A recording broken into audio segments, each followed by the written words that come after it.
Dans cette vidéo, je vais vous parler de deux sujets principaux de cette année. D'abord, l'activité de ma chaîne YouTube, et ensuite tout ce qui concerne mon activité professionnelle.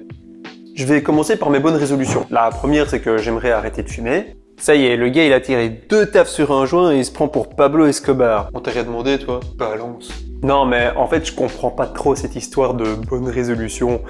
J'ai l'impression qu'on a déjà tellement de choses à faire et qu'on peine à les faire plus ou moins correctement. Pourquoi se rajouter des objectifs qui sont en plus de ça quasiment impossibles à atteindre? Ça n'a aucun sens. C'est louable hein, mais ça n'a aucun sens. Bref, venons-en au fait. J'ai repris cette chaîne en août 2022 et elle a augmenté de 33%.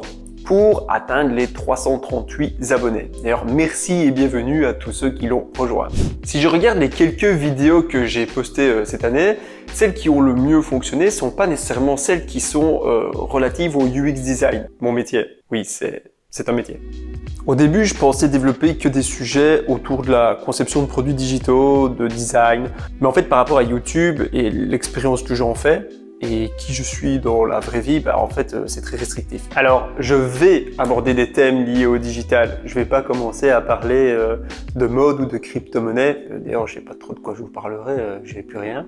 Mais je reste ouvert sur les possibilités de sujets alternatifs ou d'autres choses que j'aurais envie de faire ou de partager. La vérité c'est que j'avais rien compris du tout à YouTube jusqu'à il y a très peu, la semaine dernière quoi.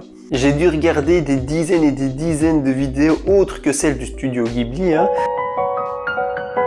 pour comprendre un tout petit peu mieux le fonctionnement de YouTube. Pour vous dire le niveau, ça fait que quelques semaines que je sais qui est MrBeast, Squeezie ou encore Cyprien. Oh, ça y est, j'aurais pas dû dire ça.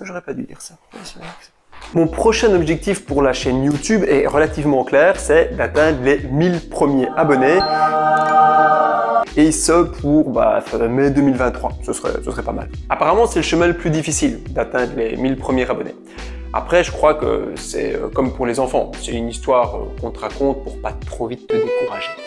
C'est vrai que faire YouTube en plus d'un full-time de chef d'entreprise, ça va pas être évident, hein. Mais je suis motivé. Au niveau business, le 1er janvier 2022 de cette année, c'est logique, j'ai décidé de totalement changer ma façon de faire. En effet, jusque-là, j'étais le consultant indépendant qui travaillait d'arrache-pied dans son business. Mais en fait, cette vision n'a aucun intérêt à long terme. J'ai calculé que si je voulais prendre ma retraite en vivant de mes bénéfices et en gagnant l'équivalent de 100 000 € bruts par an, il faudrait en fait que je travaille encore 64 ans pour y arriver. Je sais que l'espérance de vie est plus longue aujourd'hui, mais mon idée de profiter de la vie, c'est pas nécessairement de jouer au tarot dans une maison de retraite à Miami Beach.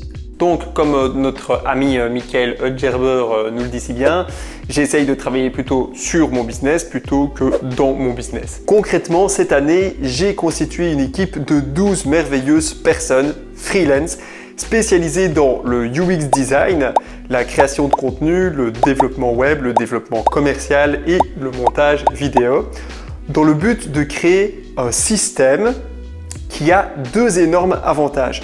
Celui de ne plus reposer que sur moi, mais aussi celui de dégager du temps pour développer de nouvelles activités et gagner des nouvelles sources de revenus. Et ça a plutôt bien fonctionné. J'ai réussi à faire passer mon chiffre d'affaires de simple consultant indépendant avec le plateau mythique des 100 000 € par an à un chiffre d'affaires cette année-ci de 350 000 € brut. J'insiste, il y a encore des gens qui ne savent pas faire la différence entre le brut et le net.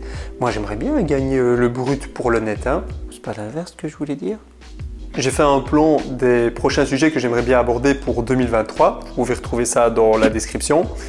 Et il suffit juste de cliquer et de me dire qu'est-ce que vous aimez, qu'est-ce que vous aimez pas, éventuellement même me dire dans les commentaires les sujets que vous souhaiteriez que j'aborde davantage. Comme ça, ça me permettra en fait d'orienter les sujets de la chaîne, quoi. Comme chaque année, on reverse 1% de notre chiffre d'affaires à One Person for the Planet. Et ce sera également la même chose pour les revenus qui seront générés via cette chaîne, qui j'en génère un jour. Donc merci de vous y abonner car en regardant ces vidéos, vous participez indirectement à ces dons aussi en fait. D'ailleurs, on doit encore décider une organisation à qui donner 3 000 €. Donc si vous connaissez une organisation qui fait du super boulot, n'hésitez pas à les mentionner dans les commentaires. Voilà, je vous dis un grand merci. Arigato to sayonara. Pourquoi est-ce que je commence à parler japonais moi ici? Oh mon Dieu, ça va plus.